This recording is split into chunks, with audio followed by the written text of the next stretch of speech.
Samantha Chakkavaleshu Atra Gachantu Devata Saddhammang Manirajase Surantu Saggamakadang Dhamma Savanakalu Ayang Badanta Dhamma Savanakalu Ayang Badanta Dhamma Savanakalu Ayang Badanta Namo Tassa Bhagavato Arahato Samma Sambuddhassa Namo Tassa Bhagavato Arahato Samma Sambuddhassa Namo Tassa Bhagavato Arahato Samma Sambuddhassa Sammapajjano Suvimutta Cittoti වාසනාවන්ත භාග්‍යවත් පින්වත්නි ධර්ම දේශනාවට මා මාතෘකා කළේ ධම්මපදයේ එක්තරා ගාථාවක එක්තරා පදයක්. මේ පාලිය දේශනා කරු මේ පදයේ සිංහල තේරුම මේකයි හිත මිදී ඇති බව සිහිනුවණෙන් අවබෝධ කරයිද.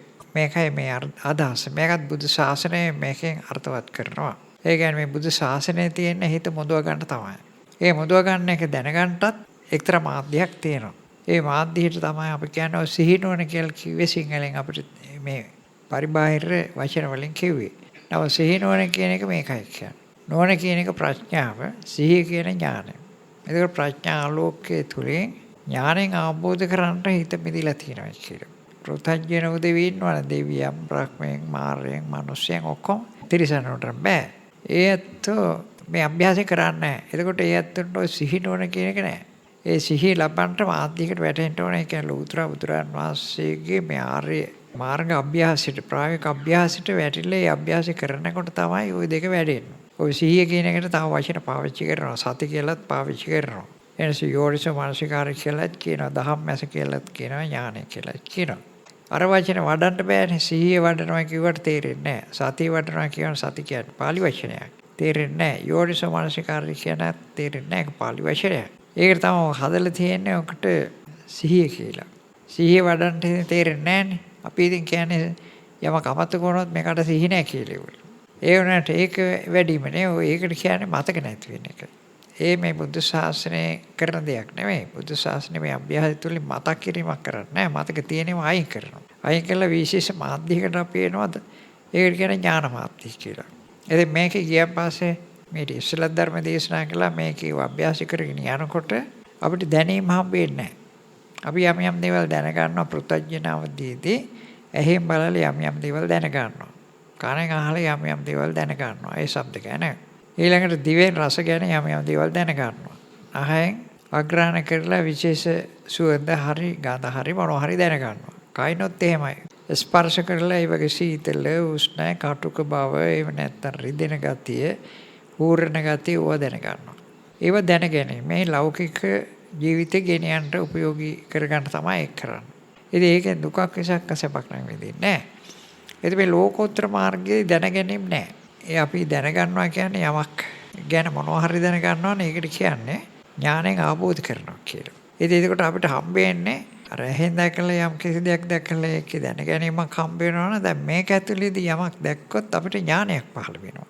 ඉතින් මහ ගොඩක් තියෙනවා. ඉතින් බුදුරජාණන් වහන්සේ කෙනෙක් නම් අසීමිත ඥාන ගොඩක් අවබෝධ කරනවා. ඉතින් උන්වහන්සේගේ ශ්‍රාවකයොත් ගොඩක් අවබෝධ කරනවා. ඔක්කොමත් නෙමෙයි. ශ්‍රාවකයෝ කියවා සෝවාන් මාර්ගඵල, සකෘදාගාමී මාර්ගඵල, අනාගාමී මාර්ගඵල, රහත් මාර්ගඵල කියලා කොටසක් ඉන්නවා ඒ ආර්යෝ. ඊට පස්සේ රහතන් වහන්සේලා තමයි මේ අත්තන්ගේ ශ්‍රේෂ්ඨියත්ව දෙකොටසක් ඉන්නවා. සෝස්ක විදර්ශක මහරහතන් වහන්සේලා, සිව්පිලිසිම් ව්‍යාපත් මහරහතන් වහන්සේලා කියලා. සූස්ක විදර්ශක මහරහතන් වහන්සේලාත් එකක් දෙකක් විතර අවබෝධ කරනවා ඥාන. සමාජයට හොදක් කරන්න, යහපතක් කරන්න එකමයි. ධර්ම දේශනා කරන්නටත් ඒකමයි. ඥානෙ සම්පූර්ණ ඒවා කියන්නේ. මේ සිව්පිලිසිම් ව්‍යාපත් මහරහතන් වහන්සේලා අවබෝධ කරනවා ඥාන. අඩුව වශයෙන් ඥාන හතරක් අවබෝධ කරනවා මේ චතුරාර්ය සත්‍ය ඥාන කියලා. ඉතින් ඒක ආකාර තුනකින් 12 ආකාරයකින් අවබෝධ කළොත් ඒ උන්වහන්සේට පෘථග්ජනයන් කෙරෙහි මේ ධර්මයේ දේශනා කරන්න පුළුවන්. ඉතින් ඊට වඩා විශාල කොටසක් අවබෝධ කරගන්න පුළුවන් විවිධ ශාස්ත්‍ර වලට තමන්ගේ ඥානය යොමු කරලා. ඒ ඥානය යොමු කරනකොට මේ අභ්‍යාස කරන්න ප්‍රඥාව වැඩෙනවා. එතකොට ඥානය තව තීක්ෂණ වෙනවා. එතකොට ඥානය එක ශාස්ත්‍ර වලට යොමු කරපුවම ප්‍රඥාව වලක හොඳට දකින්න පුළුවන්. පිරිසිදුව පැහැදිලිව දකින්න පුළුවන්. ඒවා ඉතින් කාටවත් අභියෝග කරන්න බෑ. ඒක ලෝතර බුදුරජාණන් වහන්සේ යමක් දේශනා කළා තියෙනවාද? ඒක ආකාරම තමයි. ඒක අවුරුදු කෝටියක් ගියත් ඒකේ වෙනසක් කරන්න පුළුවන් කමක් නැහැ. ඒක එහෙම නෙමෙයි කියන්න පුළුවන්. කිසිම කෙනෙක් ලෝකේ පහළ වෙන්නේ නැහැ. ඒ කියන්නේ බුදුරජාණන් වහන්සේලා දේශනා කරන ධර්මයේ උන්වහන්සේලා අතර ගැටලුවක් ඇති වෙන්නේ නැහැ. එකම ධර්ම තමයි දේශනා කරන්නේ. බුදුරජාණන් වහන්සේලා ඇරෙනකොට ආයේ ඉන්නේ මේ පෘථග්ජන උදවිය තමයි ඉන්නේ. මිනිස්සුයෝ ඉන්නවා, දෙවියෝ ඉන්නවා, බ්‍රහ්මයෝ ඉන්නවා. ඒ කන්ටර කවදාවත් අභියෝග කරන්න බෑ. ඒක එහෙම නෙවෙයි කියලා. ඒක මම කියන එකක් විතරක් නෙවෙයි. හැම දේශකයන් වහන්සේම ඔක් කියනවා. ඒ කියන්නේ එහෙම මේ පොතපතේ තියෙනවා. එතකොට මේ පොතපතේ තියෙන එක තමයි ඒ කන්ටි කියන්නේ. මම මේක කියන්නේ අවබෝධ කරලම. ඒ බුදුරජාණන් වහන්සේට ගොඩක් හැම එකක්ම තියෙන ඥානයක්. ඒ ඥාන වලින් තමයි උන්වහන්සේ දේශනා කරන්නේ. කවුරුහක් කියපු එකක් අහලා හරි නැත්නම් කයි පොතක තියෙන දේක් බලලා හරි. එහෙම නැත්නම් කෙලතුල්කමට මේ කටට එනේවා කියනවා නෙවෙයි නැත්නම් හිතට ඉතින් කියන්නේ නැහැ බුදුරජාණන් වහන්සේලා. ඒක ඉතින් උන්වහන්සේ මේ ලෝක දහත් 31 ශ්‍රේෂ්ඨත්වයට පත් වෙච්ච කෙනෙක්නේ. ඒ වගේ ශ්‍රේෂ්ඨත්වය අපේ ශාස්ත්‍රුන් වහන්සේගේ තත්වය එකයි. ඉතින් අපි ඒ පස්සේ යන්න ඕන. බුද්ධං සරණං ගච්ඡාමි කිව්වම ඒක වචනෙන් කියලා ඉවරලා වෙන වැඩක් කරන්න යන්න එපා. ඉතින් බුද්ධං සරණං ගච්ඡාමි බුදුන් අනු යනවා කියන එක නැත්තම් බුදුන් අනුගමනය කරනවා කියන එකයි. ඒක ටිකක් ගැඹුරු දෙයක්. අපි ඔක්කොම අතෝ කියන බුද්ධං සරණං ගච්ඡාමි කියනවා. මේ හැමදෙරෝ කියනවා අපි කියනවා ඒ කට්ටි වෙන වෙන අර්ථයක් දෙනවා. ඉතින් බුදුන් අනු යන්න කියලා. බුදුන් අනු යන්නේ කොහොමද දන්නා? බුදුන්ගේ ගුණ තියෙනවා. ඉතින් පිසු භගවරං සම්මා සම්බුද්ධෝ විද්‍යාචරණ සම්පන්න සුගතෝ ලෝකවිදු අනුත්තර පුරුෂ ධම්මසාරතේ සත්තා දේව මනුස්සාන බුද්ධෝ භගවාති කියලා බුදුන්ගේ ගුණ කියනවා. ඒක කටපාඩම් කරලා කීකේ හිටියට ඒ බුදුන්ගේ කියන බුදුන්ගේ ගුණ කීකේ හිටියට ඒ වචන ටිකේ කීකේ හිටියට අපි බුදුන් අනු යන්නේ බුදුන් අනුගමනය කරන්නේ. ඒක ටිකක් තව ගැඹුරට යන්න ඕන. ඒත් ගැඹුරට යන්න කවුරුත් දන්නේ නැහැ මේ අභ්‍යාසය දන්නේ නැති හින්දා. ඒ කියන්නේ බුදුරජාන් වහන්සේ ඉස්සර වෙලා බුදු වෙන්න ඉස්සර වෙලා සිද්ධාර්ථ ගෞතම තාපසයන්ෝ. ඒ අපි වගේම පෘථග්ජන කෙනෙක්. අර තාපසයන්ෝ කියන්නේ ගිහිගේ අත්හැරලා ඇවිල්ලා මේ නිවන් දකින්න නැත්තම් බුදු වෙන්න මහන්සි ගන්න කෙනෙක්. බෝසතුන් වහන්සේ. ඉතින් බෝසතුන් වහන්සේ බුදු වෙලා නැහැ. ඒ කියන්නේ බුදු වෙන්න මහන්සි ගන්න කෙනෙක්. ඒකට අපි වගේම පෘථග්ජන කෙනෙක්. ඒ උන්වහන්සේ බෝසතුන් වහන්සේ යම් කිසි දවසක මේ බුද්ධත්වයට ලැබෙනවා කියලා අපි කියනවානේ. දැන් සම්මා සම්බෝධිය අවබෝධ කළයි කියලා තව විදිහකට කියනවානේ. ඒ බෝසතුන් වහන්සේ සම්මා සම්බෝධිය අවබෝධ කළානේ යම් කිසි දවසක යම් කිසි අවස්ථාවක. ඒකට කාලෙකුත් ගිහිල්ලා තියෙනවානේ. දැන් ගිහිගෙන් නික්මුණෙත් ඇසල් වාසි. ඒ ගිහිල්ලා අවුරුදු 6ක් විතර මහන්සි වුණා මේකට. විවිධ තැන් වලට ගියා යම් දේවල් කළා හරි ගියේ නැහැ. ඊට පස්සේ මේ ඇසටු ගහම වලට කියන්නේ බෝධි අපි කියන්නේ බෝගහ කියලා. නිරංජන ගඟ තීරයේ සුදු වැල්ලේ තීර බෝගහක් අසලට වෙලා ඒ හේවරට වාඩි වෙලා දැන් මේ අභ්‍යාසය එතන තමයි ඇත්තටම පටන් ගත්තේ. අරව මහස් වීම. ඒක ඉතින් කී දවසක් හරි යන්න නැති අපි දන්නේ නැහැ. නමුත් වෙසක් මාසයේ 15ක දවස් කියලා තමයි කියන්නේ. ඒක ඒ උන්වහන්සේ මහස් වෙලා යම් කී දවසක සම්මා සම්බෝධිය අවබෝධ කළාද කියලා. ඒක මේ පොත්පත්වල සඳහන් වෙන්නේ කොහොම සම්මා සම්බෝධිය අවබෝධ කරන්න කියලා. නමුත් උන්වහන්සේගේ සූත්‍රයක උන්වහන්සේ දේශනා කරනවා. ඒ කියන්නේ පළවෙනි සූත්‍රයෙන් උන්වහන්සේ දේශනා කරන ධම්මචක්කපවත්තන සූත්‍රේ මම සම්මා සම්බෝධිය අවබෝධ කළේ කොහොමද කියලා ඒ උන්වහන්සේත් එක්ක ළඟින් හිටපු පස්වක මහණුන් කියනන්නේ ඒ තාපසවරු 5 දෙනෙකුට. ඉතින් ඒකෙදි කියනවා සම්මා සම්බෝධිය කොහොමද අවබෝධ කළේ කියලා. එවන් ත්‍රිපරිවට්ටන් ද්වාදසාකාරණ යථාභූත ඥාන දර්ශන සවිසුද්ධං අවශ්‍ය. එතකොට මේ චතුරාර්ය සත්‍ය ආකාර 3 බැගින් 12 ආකාරයකට ඥානෙ අවබෝධ කළා මම සම්බෝධිය අවබෝධ කළා කියලා. ඒ සම්බෝධිය මේ විදිහට අවබෝධ කරන අවබෝධ නොවන තාක්කල්. ඒ කියන්නේ මම තපසට ඇවිල්ලා අවුරුදු 6ක් ඉන්නකොට උඹලා ආශ්‍රය කළා. ඒ කවදාවත් මං කිව්වේ නෑ සම්මා සම්බෝධිය අවබෝධ කළයි කියලා.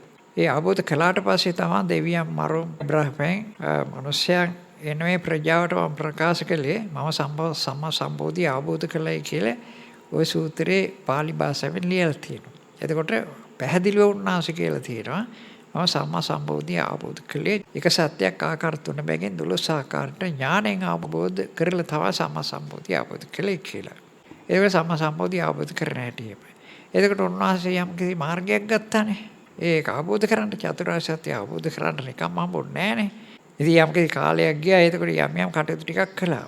එතකොට යම් කිසි අපි කියනවා නම් සම්මා සම්බුද්ධං සරණං ගච්ඡාමි නැත්නම් සම්බුද්ධං සරණං ගච්ඡාමි හරි බුද්ධං සරණං ගච්ඡාමි හරි කියනවා නම් ඒ බුදු අනුගමනය කරනවා නම් එදා බුදුහාමුදුරුවෝ අනුගමනය කරපු යම් කිසි ක්‍රියාමාර්ගයක් අභ්‍යාසයක් පිළිවෙතක් තිබුණා නම් ඒක කරන්න. එහෙම නැත්නම් අර වචනෙන් තියෙන එක ඉතිවිසෝ භගවරං සම්මා සම්බුද්ධෝ විද්‍යාචරණ සම්පන්නෝ කියවට ඒක හරියන්නේ නැහැ. කලගම් රජුන් කාලේදී අර බමුණෝ මේ ශාසනයට ඇතුළු වුණානේ භික්ෂුන් වහන්සේලා කියලා තට්ටේ කාලේ සිවුරු පෙරවාගෙන. ඒගොල්ලෝ මේ ධර්මයේ දැනගෙන හිටියේ නැහැ. ඒගොල්ලෝ දැනගෙන හිටියේ මේ ගායනා කරන්න විතරයි. යంత్ర මන්ත්‍ර වාගේ ඔය කියවන්න විතරයි. ඉතින් ඒක එදා ඉඳලා පුරුදුනා. ඊට පස්සේ දැන් බුදුරජාණන් වහන්සේ ගුණ ගායනා කියන ඕක කරනවා. ඒක පින් සැලකෙනවා. සතපහක පිනක් නැසැලකෙන්නේ නැහැ. ඉතින් ඕවා කියලා ඉවරලා අපිට පින් ඕරනේ. මේ ලෝකේ ජීවත් වෙන්න අභිවෘද්ධිය සලසා ගන්න ලෙඩ දුකෙන් නිදහස් වෙන්න බාධක හිරිහැර නැති වෙන්න අපිට පින් ඕන. ඉතින් ඕක වැඳ හිටියට මල් පහන් පූජා කරලා ගාතා කී හිටියට අපිට එහෙම වෙන්නේ නැහැ. ලෙඩ දුක් නැති වෙන්නේත් නැහැ. එතකොට හිරිහැර බාධක නැති වෙන්නේත් නැහැ. එතකොට ලෞකික වුණත් අපි බලාපොරොත්තු වෙන්නේ අභිවෘද්ධියක් සැලසෙන්නේත් නැහැ. ඉතින් අපි අනන්තවත් කරනවා මේ කියන්නේ කරන දේවල්. ඉතින් ළමයා විභාගයෙන් පාස් වෙන්න ඕනේ වෙච්චම අපි ගිහිල්ලා බෝධිය ළඟට ගිහිල්ලා නැත්නම් පිළිමය ළඟට චෛත්‍යයට ගිහිල්ලා හාමුදුරන්ගේ උපදෙස් ඇතුව බුදු පූජාව කරනවා. බුදු පූජාව කරනකොට පටන් ගන්න ඔහොමයි. නමෝ තස්ස භගවතු වරහතු සම්මා සම්බුද්දස්ස කියලා තෝසරේ කියලා ඉතිපිසු භගවරන් සම්මා සම්බුද්ධ කියලා සුවක්ඛාත භගවත ධම්මසන්දිට්ඨිකෝ කියලා සුපටිපන්නෝ භගවතු සාවසංගෝ කියලා දැන් ත්‍රිවිධ රත්නයට වන්දනා කරලා ඉතින් අපි පින් කරගත්තා කියලා හිතලා දැන් මේක බලාපොරොත්තු වෙනවා. අනේ කාටවත් ඒක ඉෂ්ට වෙන්නේ නැහැ. ඉතින් බොහෝ අයට සමහර විට ඉෂ්ට වෙනවා. ඒ ඉෂ්ට වෙන්නේ සමහර විට තමගේ මහන්සිය තියනවා නම් උත්සාහය තියනවා නම් ඒක වෙන්න පුළුවන්. එහෙම නැත්නම් කර්ම ශක්තියක් තියනවා නම් ඒක වෙන්නත් පුළුවන්. හොඳ පැත්තක් තියෙනවා නරක පැත්තක් තියෙනවා. ඒකට මේක නිසා වෙනව නෙවෙයි. දැන් බුදුරජාන් වහන්සේ ඔක කිව්වා නියම ධර්ම පහක් කිව්වනේ. චිත්ත නියාම. දැන් හිත පිරිසුදු කරගත්තොත් ඒක තුලින් අපිට ඔය පින් ඕකට දාලා ඉවරලා ඔය අභිප්‍රාය ඉෂ්ට කරගන්න පුළුවන්. දුර්දාන්ත දේවල් අයින් කරලා හොඳ පැත්තක් හොයාගන්න පුළුවන්. මම කියන්නේ ලෞකික කියන්නේ. ඊට පස්සේ උතු නියාම කියලා එකක් තියෙනවා මේ ඍතු කාලගුණේ දේශගුණේ. ඒකෙමත් වෙනවා යම් දේවල්. එතකොට ඔය වගේ තියෙනවා. ඍතු නියාම, ධම්ම නියාම, කාම නියාම කියලා කාම නියාම කියන්නේ ටිකක්. ඒ බොහෝ විට සිද්ධ වෙන්නේ අපි හොඳ බලාපොරොත්තු වෙනවා නම් අර පූජාවත් කරුවෙන් පස්සේ කර්මයේ තියෙනවනේ කර්මෙන් යමක් සිද්ධ වෙනවා. ඒක පුණ්‍ය කර්මයක් තියෙනවා නම් ඒක යහපත් දෙයක් සිද්ධ වෙනවා. එතකොට අපි හිතනවා අරක සිද්ධ වුණා කියලා. ඔතෙන් විතරක් නෙමෙයි. තවත් අපි දේවල් කරනවානේ. දැන් හොඳ වැඩක් කරගන්න අභිවෘද්ධි සකස් වෙන්න ගියාම සමහර අය පන්සලට ගියාට බෝධි පූජාව කළාට හාමුදුරුවොත් උකට යම් දේවල් කළාට හරියන්නේ නැහැ. එතකොට අපි යනවා දේවාලයට. දේවාලේ මේ බුද්ධ ශාසනයට අයිති එකක් නෙමෙයි. බුද්ධ ශාසනය කියන්නේ මේ මිනිස්සයා නිවහල් පුද්ගලෙක් කරනවා. ඒ කියන්නේ පෘථජන පුද්ගලයා වහල් වෙලා ඉන්නවා. එක ಜಾති වලට දෙයියන්ට වහල් වෙලා ඉන්නවා, බ්‍රහ්මයාට වහල් වෙලා ඉන්නවා, තව දෙයියෝ ගොඩකට වහල් වෙලා ඉන්නවා, පෙරේතෙන්ටත් වහල් වෙලා ඉන්නවා, අසුරෙන්ටත් වහල් වෙලා ඉන්නවා. ওই දේවල් වලට එන්නේ අයනේ. දෙයියෝ එන්නේ නැහැ. දෙයියෝ පේන කියන කවදාවත් එන්නේ නැහැ. අසුරෝ කියන જાති නැත්නම් පෙරේතයෝ කියන જાති ඕන් එනවා. ඉතින් ඒකට කියන්නේ මම අහවල් දෙයියෝ, විෂ්ණු දෙයියෝ කියනවා, කතරගම දෙයියෝ කියනවා. ඔය දේවල් වලට ගියන් පස්සේ.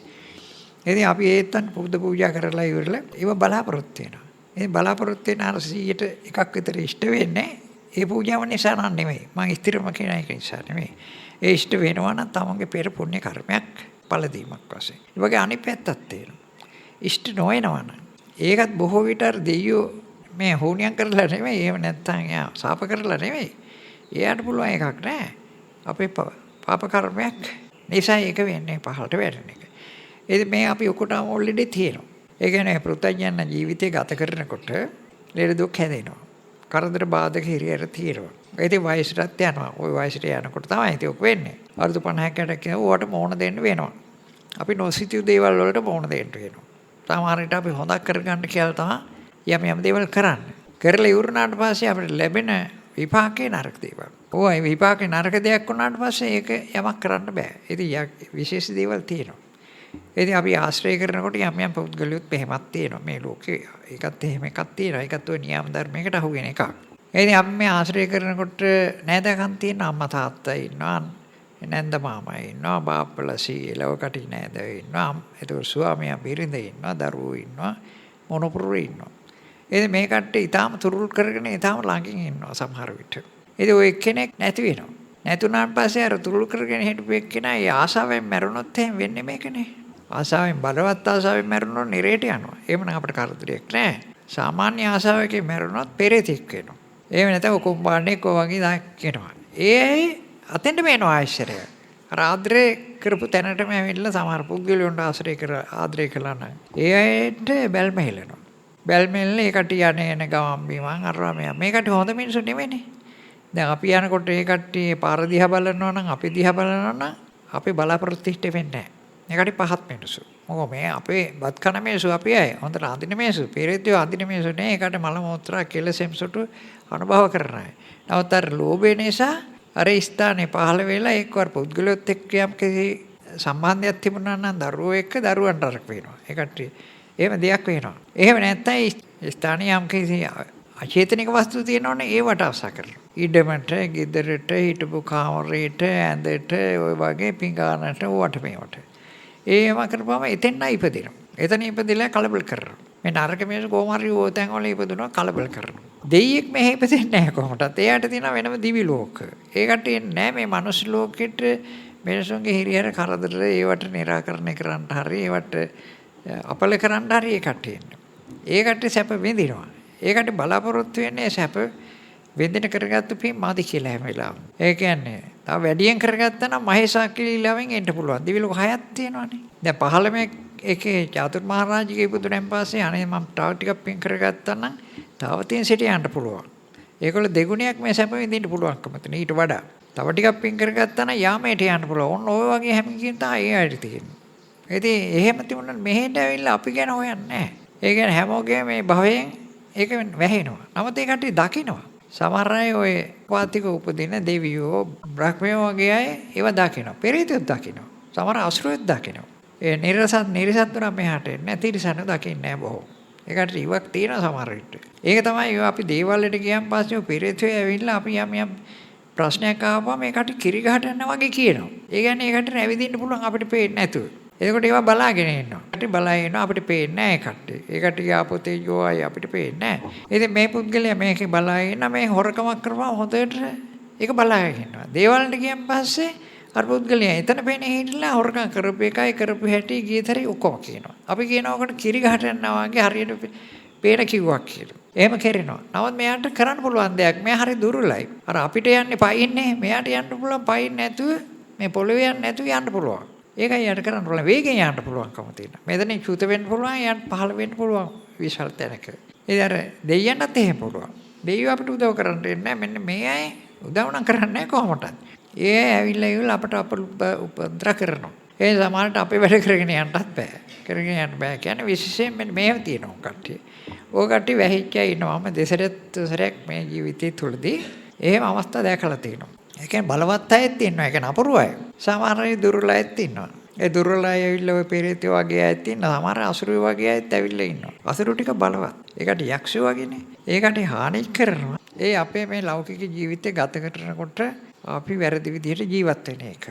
ඒ කියන්නේ මේ මගේ කියලා අපි එලෙනවා ඒ වගේ. සචේතනික අචේතනික වස්තු වල. ඊට පස්සේ මරුණන් පස්සේ ආශාව නිසා, ලෝභය නිසා අපි එතනම උපදිනවා. ඒ පුද්ගලයන් එක්ක තරහ වෛරත් ඇති වෙනවා. තරහ වෛරත් ඇති වෙනවා. මට මතකයි දෙයිය පිරිත හාමුදුරු කෙනෙක් කිව්වා. ඒ කියන්නේ ආචී ස්පිරිතාලේ හිටියා. දැන් හොඳට මොනවා හරි කරලා ඉවරලා මේ නහයට බට දාලා රමයා කතා කරන්න බෑ. ඔපරේෂන් එක මටත් එහෙම ඔපරේෂන් කරනකොට එහෙම වුණා. කට අරින්නත් බෑ, කතා කරන්නත් බෑ, මේවා අරවා මේවා දාලා හෙලවෙන්නත් බෑ. ඉතින් මේ මිනිස්සයා ලෙඩ බලන්න හැවිල්ලා මිනිපිරිය ආචි මොනවද ඕනේ කියලා. ආචිට කතා කරන්න බෑ. ඊට පස්සේ ආචිට පෑනක් දීලා, පොතක් දීලා ආචිට කැමති දෙයක් මේකේ ලියන්න කිව්වා. ඊට පස්සේ යා කටුගාල පොලොස් කියලා ලිව්වා. දැන් මම මේ ආම්දුර කිව්ව කතාව කියන්නේ. ඊට පස්සේ පොලොස් කියලා ලිව්වා. දැන් මෙයා ආවා ගෙදර. දැන් ආච්චි හැමලාම හිතේ තියාගෙන දැන් මිනිපිරි පොලොස් අරගෙන එයි කියලා. රාත්‍රී 12ට විතර මේ මිනිස්සයා මැරුණා. ආච්චි පවුදරනේ පොලොස් අරගෙන එන්නේ. මේ මිනිපිරි ඉතින් පවුදර පොලොස් අරගෙන එන්න ආච්චි ඉන්න බෑ ආච්චි මැරිලා නැති. ආච්චි මැරුණේ අර ආසාවෙන්. ඊට පස්සේ මේ මිනිස්සයා මැරිලා ඇවිල්ලා මේ ගෙදර අර ළමයට වැහිලා. දැන් ළමයා කඩාගෙන වැටෙනවා. ඕ වගේ දේවල් සිද්ධ වෙනවා. එතකොට ඒ වගේ දේවල් සිද්ධ වෙනවා. ඉතින් අපි දන්නේ නැහැ. අපි මේ මිනිස්සයා බැලුවල්මට අනික් මේසන හොඳට පේනවා. හැබැයි ඉතින් ටිකක් තේරෙනවා අපිට. යම් කැම හොඳට බලනවා නම් ඒවා දන්නවා නම් නිකන් කල්පනාවෙන් ඉන්නවා. අන්තම් කොන්දම් වෙලා වගේ ඉන්නවා. සමහර විට ඔළුවත් හොල්ලනවා. සමහරට අතපයත් හොල්ලනවා. ඔය වගේ දේවල් දකින්න පුළුවන්. එතකොට මෙයා ඒ කියන්නේ සාමාන්‍ය තත්ත්වනේ අසාමාන්‍ය තත්ත්වයක තියෙනවා. එතකොට අපි හොයනවා. අවරායෝ කට්ටන්ඩි ළඟට ගිහිල්ලා හොයනවා. කට්ටන්ඩි සමහරට කියනවා. දේවල් වලට ගිහිල්ලා කරනවා. ඊට පස්සේ අපි දැනගත්තන් පස්සේ ඔයාට ඉතින් පිළියම් කරනවා. ඉතින් දවස් ගණන් වියදම් කරන්න ඕන.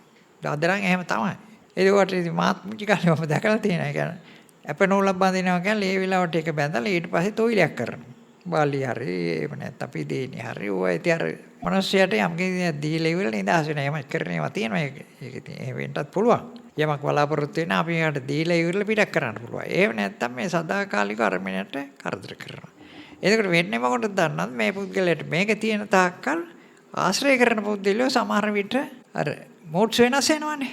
හරි එනකොට අර හොඳට මනුස්සකම නැති වෙලා අමනුස්සකම වෙනවා. ඒකට ආශ්‍රය කරන මිනිස්සුත් එච්චර ආශ්‍රය කරන්න කැමති නැති වෙනවා. අප්‍රිය වෙනවා.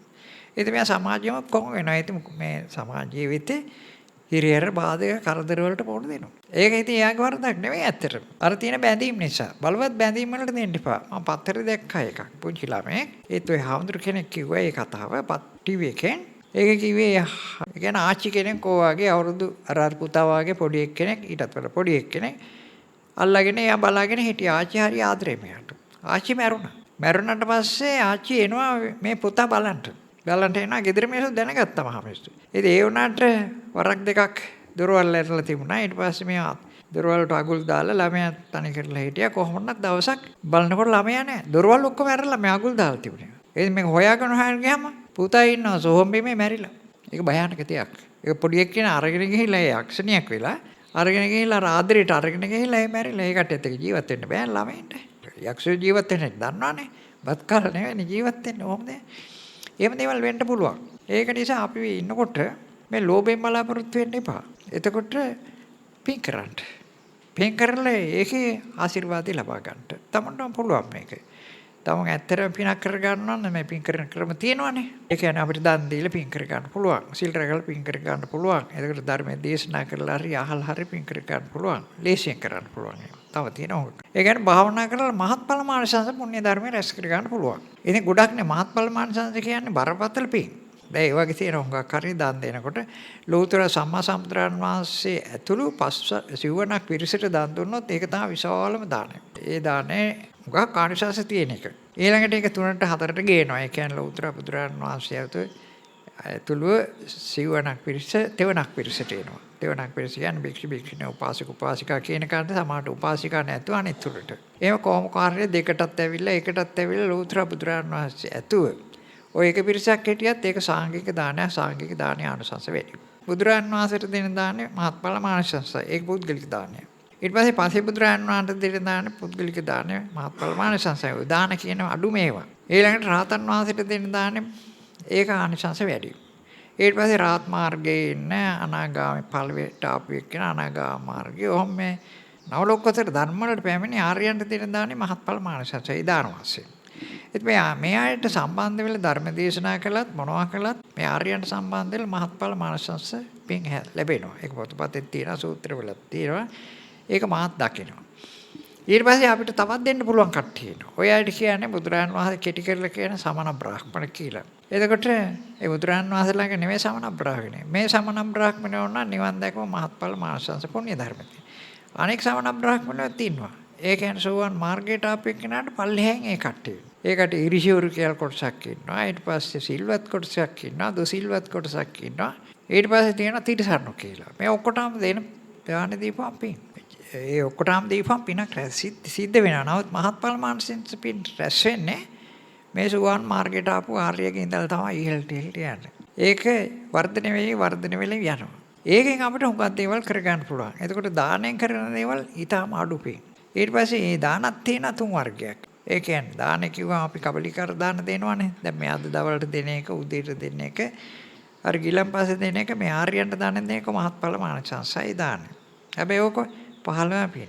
ඊළඟට අපිට ශ්‍රම දානය කියලා එකක් තියෙනවා. ශ්‍රම දානය කියන්නේ මේ ආර්යයන් උදෙසා, බුදුරජාණන් වහන්සේ උදෙසා, පස්සේ බුදුරජාණන් වහන්සේ උදෙසා, රහතන් වහන්සේලා එහෙම නැත්නම් මේ ආර්යයන් වහන්සේලා උදෙසා යම් කිසි ශ්‍රම දානේ මොනවා හරි තමන්ගේ මඟ මාසෙ කරලා නම් ඒක ඊට වඩා ආනිසංස වැඩි. ඊටත් වැඩි ආනිසංස වැඩි මොකද දන්නා ලෝතර බුදුරන් වහන්සේගේ ධර්මයේ ඒක දේශනා කරලා නැත්නම් ඒ ධර්මයේ ඇහුවොත් ඒකේ ආනිසංස වැඩි. දැන් මෙතන මේ කට්ටිය කරන්නේම බලා ගන්නට. ඒකයි මං කිව්වේ කබ්ලිකාර දානයක් දුන්නා දැන් ධර්ම දානයක් දෙනවා. මං කවදාවත් ධර්ම දාන්න මෙතෙන්ට ගෙනාවෙන් පස්සේ කබ්ලිකාර දානයට හරි මට වෙන උදව් කරන්න අපම එපා කියනවා සමහරට. නමුත් මේක මට කියන්න බෑ. මොකද කට්ටිය මේ කට්ටිය ගොඩාක් පින් රැස් කර ගන්නවා. ගොඩාක් ප්‍රශ්න තියෙනවා මේ ඇත්තන්ට. ලෞකික ප්‍රශ්න තියෙනවා. ලෝකෝත්තර ගැන නම් හිතන්නේ නැහැ එච්චර. ඊට පස්සේ පරලෝක ප්‍රශ්නක් තියෙනවානේ. පරලෝක ප්‍රශ්න කියන්නේ මෙතන මරුණන් පස්සේ කොහට යන්නේ දන්නේ නැහනේ. ඉතින් පින් කරගත්තොත් හොඳ තැනකට යන්න පුළුවන් නේ. සුගති වලට යන්න පුළුවන් නේ පින් කරගත්තොත්. ඒක නිසා මේක ලේසියෙන් කරගන්න පුළුවන් දෙයක්. කබලිකාර දාන්න දෙන්නවත් වියදම් කරන්න ඕන, ඒ වගේ එන්න ඕන, උයන්න පිහන්න ඕන, බෙල්ල බෙදන්න ඕන, රෝමේ ඔක්කොම ගොඩක් හාමුදුරු හරි කී දෙනෙක් හරි ගෙන්න ගන්න ඕන. ඒව මොකුත් නැහැ මේකේ. මේකේ හොඳට මෙයා ඒ ධර්මයේ දේශනා කරන්න පුළුවන් කෙනෙකුට ආරාධනා කරනවා. ඒකට අනුග්‍රහය දක්වනවා. අනුග්‍රහය දක්වන. එතකොට ගොඩක් එකගෙන එන්න ඕන. අනුග්‍රහයට කියන්නේ වෙන එකක්. ඔය සල්ලි මිල මුදල් පිරිකරක් දෙන එක නෙවෙයි. ඒක නෙවෙයි අනුග්‍රහය දක්වනවා කියන්නේ. තමන් ධර්මයක් දේශනා කරනවා නම් ඒකට පිරිසන්න ගහගෙන ඒක අහන්න. ඒකට අහන පිරිස වැඩි වුණොත් ධර්ම දානේ ආනිසංශ වැඩි වෙනවා. තමනුත් හොඳට ධර්මය අහන්න ඕන. ආනිසංශ එතකොට තමුන්ට ලැබෙනවා. ඊළඟට පිරිකරක් දෙන්න භික්ෂුන් වහන්සේට කවුරු හරි දේශනා කරන දේශකයන්න් වහන්සේට උන්වහන්සේට අඩුපාඩු තියෙනවානේ. උන්වහන්සේ යම් කිසි ප්‍රීතියකට හරි මොකට හරි පත් වෙනවා. ඒකට මොකක් කියන්නේ නැහැ. එතකොට ඒකෙම ආනිසංශ වැඩි වෙනවා. ওই ධර්ම දාන කියන්නේ ඔකයි. ඉතින් ඒක ආනිසංශ මේ දාන වලින් වැඩි. ඊළඟට සීලයක් රකින්න. මේ මොන සීලයක් වුණත් අපිට ඔය දැන් තියෙනවා මේ බමුණන්ගේ ආපු සීලුත් තියෙනවා. දැන් අපිට තියෙන මේ ආර්ය මාර්ගය යනකොට නම් තියෙන ආර්ය සීලය. ආර්යකාන් සීලය කියලා ඒකට කියන්නේ. ඒක රකින්න නිකම් බෑ. නිකම් බෑ කියන්නේ මේ අපිට සිල් අරගෙන වෙන වැඩක් කර කර ඒක රකින්න බෑ. දැන් බමුණන්ගේ සීලය සමහර විට ඔය ඩිංගක් වෙලා රකින්න පුළුවන්. ඒ කියන්නේ පාණාතිපාත වේරමණය කියන්නේ මේ සීල්පදී රකින්න පුළුවන්. සතෙක් මරන්නේ නැතු ටික වෙලාවක් ඉඳලා. ඊළඟට හොරකම් කරන්නේ නැතුව ඉන්න පුළුවන්. දවස් දෙකක් වුණත් හොරකම් කරන්නේ නැතුව අනුංග ගන්න නැතුව ඉන්න පුළුවන්. කාම වර්ධ හැතරෙන්නේ නැත්te. නම බොරු කියන්නේ නැතුව ඉන්න බෑ. මොකද අපිට මේ වචන කතා කරනවානේ. ඒ කතා කරන වචන ඔක්කොම එක්ක බොරු නැත්තම් කියලා නැත්තම් පරසෝචේ නැත්තම් සම්පප්‍රලා. මේ පහත් වචන මේ අපව වචන. ඊළඟට සුරපානය නොකරන කොටසක් ඉන්නවා. අපේ කාන්තාපක්ෂේ දැන් ටිකක් අතන ඔය අපේ හැදෙන ළමයි වඩ පුරුදු වෙනවා. නමුත් අපේ කාන්තාපක්ෂේ ඉස්සර ගත්තේ නැහැ. එතකොට ඒක අගය කළෙත් නැහැ. ඒ තමගේ පුරුෂ පක්ෂේ ගත්තත් ඒකට ටිකක් විරුද්ධත්වය ප්‍රකාශ කරනවා. සමහර අය විරුද්ධ ප්‍රකාශ කරන එකට හොඳ වෙනස් කර ගන්න තමන්ගේ ස්වාමියා. සමහරට ඉතින් අර ස්වාමියා ගිහිල්ලා බේබද්දව ආශ්‍රය කරනවා නම් බිරිඳ කියන දේ හරි අම්මා කියන දේත් අහන්නේ නැහැ. යා බේබද්දෙක් වෙනවා. ඉතින් පව්කාරයෙක් වෙනවා. ඉතින් ඔයිට වඩා තව සීල් එහා පැත්තට තියෙනවා. ඉතින් ඒ සීලය අපිට ටිකක් රකින්න පුළුවන්. ඒක සීලයක් තමයි ඉතින්. කොහොමදත් ඒ සීල් රැක්කත් පොඩි පිටක් තියෙනවා. අපි රකින්න සීලය නෙවෙයි ආර්යකාන් සීල කියලා කියන්නේ. ආර්යකාන් සීල කියන්නේ ඒ පරමාර්ථ සීලය. තොල් දෙකෙන් කටවහ ගත්තොත් ඒ කාලේ වට ගහගෙන ඉන්න තාක්කල් අපිට සම්මා වාචා කියන ආර්යකාන් සීල පිළිහිටිනවා. ඊට පස්සේ කය හොල්ලන්නේ නැතුව හිටියොත් යම් කිසි කාලයක් ඒ කාලය තුල සම කම්මන්තා කියන ආර්ය සාකාන්ත සීලෙ පිළිහිටිනවා. ඊට පස්සේ ඇහෙන් කනෙන් නහයෙන් දිවෙන් කරින් බාහිර ලෝකේ රූප ශබ්ද ගන්ධ රස ස්පර්ශ ගැනීම වැළකීලා හිටියොත් ඒ කාලය තුල සම ආජීව කියන ආර්යකාන් සීලෙ පිළිහිටිනවා. දැන් ඕක තමයි ලෞතර බුදුරන් වහන්සේ සීලය. වෙනම සීල් ගොඩක් නැහැ. ඔය පද තුන විතරයි. ඒක පිළිහිට නැහැටි උන්වහන්සේ කියා දෙනවා. එහෙම නැතු අපිට කියා දෙන්න සම්මා වාචාව පිළිහිටන්ට මෙච්චා වාචාව අතාරින්ට අපිට හිතලේ කරන්න කියන්නේ නැහැ. උන්වහන්සේ නිශ්චිත වශයෙන් කියා දෙනවා ඒක. කෙස් ගහට. තොල් දෙකෙන් කටවා ගත්තා සම්මා වාචාවේ පිළිහිටනවා. ආයි වෙන මොකක් කරන්න බොහොම ලේසි. අර බොරු කියන්නේ නැතුව ඉන්න බොරු මොනවද කියන්නේ මේක බොරුවක්ද මං කිව්වේ කියලා හිතන්න තියෙන. මේක හිතන්න දෙයක් නෑ. ඒක සම කම්මන්තාවට එනකොටත් එහෙමයි. කය හොල්ලන්නේ නැතුව ඉන්නකො. ඒකට අපිට කයින් වෙන වැරදි ඔක්කොම අයින් වෙනවා. සම කම්මන්තාවට එන පරමාර්ථ වශයෙන්. ඊට පස්සේ සම ආජීවිත එනවානේ. සම ආජීවිත එනකොට ඇහ කන්න ආදී ශරීරේ ඒක ඩිංගක් අමාරුයි. මොකද ඇහැ තියෙන තාක් දකින්න. කන තියෙන තාක්කල් ඇහෙනවා. මේවා විවෘතව. නහය විවෘත තියෙන තාක්කල් ගඳ සුවඳ දැනෙනවා. දිව විවෘත වුණොත් රස දැනෙනවා. ඒ කනකොට. කය විවෘතව තියෙනවා. මේ ඉන්ද්‍රියන් පහෙන් එකක් කරනකොට දිව ඇරෙනකොට අනෙක් ඉන්ද්‍රියන් හතරම විවෘතව තියෙනවා. මේවට ගොදුරු ලැබෙනවා ඉබේ. ඉතින් ඒකෙන්ද මේවට ගොදුරු යන්නේ නැති වෙන්න ගොදුරු ගන්නෙ නැති වෙන්න ක්‍රමයක් යොදනවා. ඒ කියන්නේ ගොදුරු ගන්න නම් මේවට හිත එන්න ඕන. හිත ඇහි පහළ වුණොත් තමයි රූප දකින්න පුළුවන්. කනේ පහළ වුණොත් තමයි ශබ්ද ගන්න පුළුවන් වෙන්නේ. නහය පහළ වුණොත් තමයි ආග්‍රහණය කරන්න පුළුවන් වෙන්නේ. දිවේ පහළ වුණොත් තමයි රස විඳින්න පුළුවන්. එතකොට තව එකක් එන්න ඕන. දිවට යමක්. වැටුණ හැටි දිවේ පහළ වෙනවා. ඒ දිවේ තොල් දෙකෙන් කටවල ඉන්නකොට දිවට එන්නේ නැහැ කොහොමද? හැබැයි ඒත් ඇතුලේදී කෙල රස ඔය අරවා මේවා රස දැනෙන්නද? ඒව ආවොත් කායටත් එහෙමයි. හිත ආවොත්.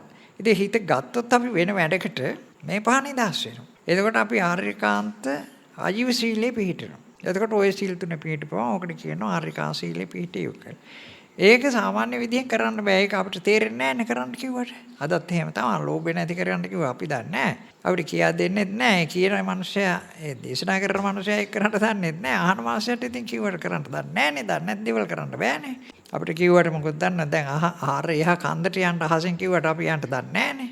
එහා කන්දට අහසෙන් යන්න අපට ක්‍රමයක් කියා දෙන්න ඕන. එක්ක ආසියාත්‍රාවක් ගෙන නැත්නම් හෙලිකොප්ටරයක් ගෙන ලෝකට නගින්න එහා කන්දට ඕක යනවා යන්න කියලා. ඒව නැත්තම් දැන් නොර යන්න කිව්වන් පස්සේ ඒ කියන්නේ දවල් 12 වෙනකොට නොර යන්න කිව්වන් පස්සේ අපි ඉතින් පයින් විතර තමයි යන්න දන්නේ. දවල් 12ට යන්න බෑ. ඒකට වාහනයක් ගෙනලා මේ වාහනේ දවල් 12ට යන්න කිව්වොත් ක්‍රමයක් යොදලා තියෙනවානේ.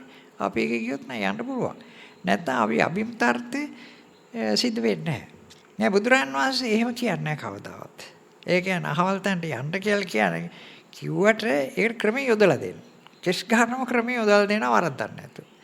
ඉතින් ඒකෙන්ද මේ සම්මා වාචා සම්මා කම්මන්ත සම්මා ආජීවය කියන ආර්ය සීලේ පිහිටන්ට සම්පූර්ණයෙන් පරමාර්ථ වශයෙන් පිහිටන්ට උන්වහන්සේ කියා දෙන ක්‍රමයක්. සීලෙ පිහිටන හැටි. ඔය පරියන්කේ වාඩිලා තොල් දෙකෙන් කටවහගෙන ඒක හොල්ලන්නේ නැතුව ඉන්න. ඒකොරලා හිත ගන්න අනුපස්සනාවලට. එතකොට හැකන්න ආදී ශරීරේ නිදහස් වෙලා මිදෙනවා. ඒකට මේ මුළු කයත් වචනයත් එතකොට හැකන්න ආදී ශරීරය සිල්වත් වෙනවා. ඒක 100% සිල්වත් වෙනවා. අයගලි ගන්න බෑ කාටවත්. අභියෝග කරන්න බැරි විදිහට ඕකට කියනවා ආර්ය කාංශීල කියලා. ආර්ය කියන්නේ පිරිසුදු කියන එකනේ. කාන්ත කියන්නේ බැබලෙනවා කියන්නේ. ඒ සීලේ පිරිසුදු සීලේ බැබලෙන සීලයක් වෙන්න ඕන. ඉතින් අපේ දේශකයන් වහන්සේලා කියන එක තේරෙන්නේ නැති හින්දා ඒ කට්ටිය පන්සිල් කියන්නේ ආර්ය කාංශීල. පන්සිල් රකින්න. පන්සිල් රකින්න පුළුවන් එකක් නෙමෙයි. අපිට ඒක අබු දැනගන්නවත් බෑ. ඒ දැනගන්න බැරි දෙයක් කොහොමද අපි රකින්නේ? ඔය වගේ ඔය සීල රැකපුවා ඉතින් මම ඔය කිව්වේ මොනවා හරි සීලයක් රකින්නවා නම් මේ ආර්යකා සීල රැක්කොත් මහත්ඵල මානසංශය ඒක අර හැම දානෙටම වඩා ධර්ම දානෙටත් වඩා ආනිසංශ වැඩි.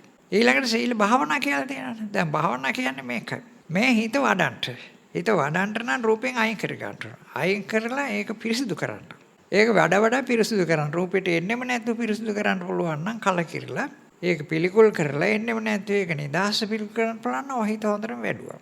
හිත වඩනකොට මොකද දන්න තව චෛසිකයක් වැඩෙනවා ප්‍රඥා කියලා. එතකොට වඩනකොට අපි දකින දේවල් ඒ ආලෝකයේ තුලින් අපි දකිනවා. එතකොට යමක් අවබෝධ කරගන්න. මේ 아무තු දෙයක් නෙවෙයි බොහොම ලේසි අභ්‍යාසයක්. එතකොට ඒකේ ආනිසංස ගොඩක් වැඩි. මොකද හිත පිරිසුදු කරනවානේ අපි. ඉතින් හිත පිරිසුදු කරගෙන තමයි කියන්නේ පටන් ගන්නකොට අපිට යෝනිසෝ මනසිකාරයෙන් බලන්න කියන්නේ. යෝනිසෝ මනසිකාරයෙන් කියන්නේ තමුන්ගේ හිතෙන් මේ කායानुපස්සනාවේ අරමුණු බලන්න. එහෙම නැත්නම් වේදනානුපස්සනාවේ අරමුණු බලන්න. චිත්තානුපස්සනාවේ අරමුණු බලන්න. ධම්මානුපස්සනාවේ දකින දේවල් බලන්න කියන එක. ඒ කියන්නේ තමුන්ගේ හිතින් බලන්න. කොහොමද කියන්නේ දහම් මැසින් බලන්නත් කියනවා. නැත්නම් සිහියෙන් බලන්නත් කියනවා. නැත්නම් සතියෙන් බලන්නත් කියනවා. ඒකට ඔක්කොම මෙයා කරලා අපිට වෙනවත් වෙනවා ඥාණයෙන් බලන්න කියනවා. ඒකේ ඕකෝ ඥාණයෙන් බලන එක.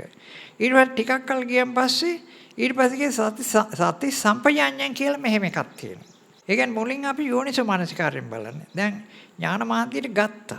ඊට පස්සේ අපිට තව එකක් තියෙනවා. මේ ඥාන මාර්ගයට ගත්තට පස්සේ දකින්නේවා තියෙනවනේ. ඒ දකින්න දේ අවබෝධ කරගන්න ඕන. මම මේ දකින්නේ මොකද්ද? අපිට දකින්න එපා උද්‍යප්ප ඥානෙ. ඒ කියන්නේ සත්‍යයක් බිහි වෙනවා දකින්න එපා. නාම රූප දෙක එකතු වෙනවා දකින්න එපා. ඕක දකින්න ඕන. ඒ මේ අභ්‍යාසය කරගෙන යනකොට ඒක වෙනවා. ඉතින් දකිව අවබෝධ කරගන්න බෑ. මේක තමයි උද්‍යප්ප ඥානෙ. මේක තමයි නාම රූප දෙක එකතු වෙන ඥානෙ. ඊට පස්සේ මේ කර්ම විපාක අනුව මෙන්න මේ පව කරපුවම අපායේ ඉඳලා අර අපායට යනවා දකින්න. ඒකත් මේක ඇතුලේ සිද්ධ වෙනවා.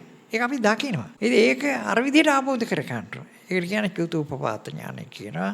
ඊට පස්සේ බාහිරපට්ඨාන ඥානය කියනවා. ඥාන වාසේ හඳුන්වලා දෙන දෙයක්. ඉතින් ඒක වෙනවා මේක ඇතුලේදී වෙනවා ආબોධ කරන්න ඕනේ. ওই දෙක අපි දැනගත්තන් පස්සේ ඒක පැත්තකින් ලෝතර බුදුරන් වහන්සේ දේශනා කරලා තියෙන උද්‍යප්ප ඥානය, භංග ඥානය, බාහිරපට්ඨාන ඥානය කියලා. ඒ වචන වලින් අපි දන්නවා. දැන් මේක ඇතුළේදී අපිට ඔක පෙන්වන අභ්‍යාස කරනකොට. ඒ කියන්නේ ප්‍රායෝගික කොහොමද මේක යන්නේ කියලා. ඒ පව කරපුවා මේක අපායකින් එක අපායකට යන්නේ කොහොමද කියලා. ඒකට සත්‍ය බිහි වෙන්න නාම රූප දෙක එකතු වෙන්නේ කොහොමද කියලා. ඒක අපි පේනවා. ඒදී පෙන්වන්නට මුල් අවස්ථාවේ තේරෙන්නේ මේක නිතර කරගෙන යනවා නම් එයාගේ අභිප්‍රාය තියෙන්නේ මන් නිවන් දකින්න කියලා අපි ඔය කඩන්න නැතුව කඩතුළු නැතුව කියනවානේ කබර නැතුව කඩතුළු නැතුව කියන්නේ ආරිකාංශීල කියන්නේ.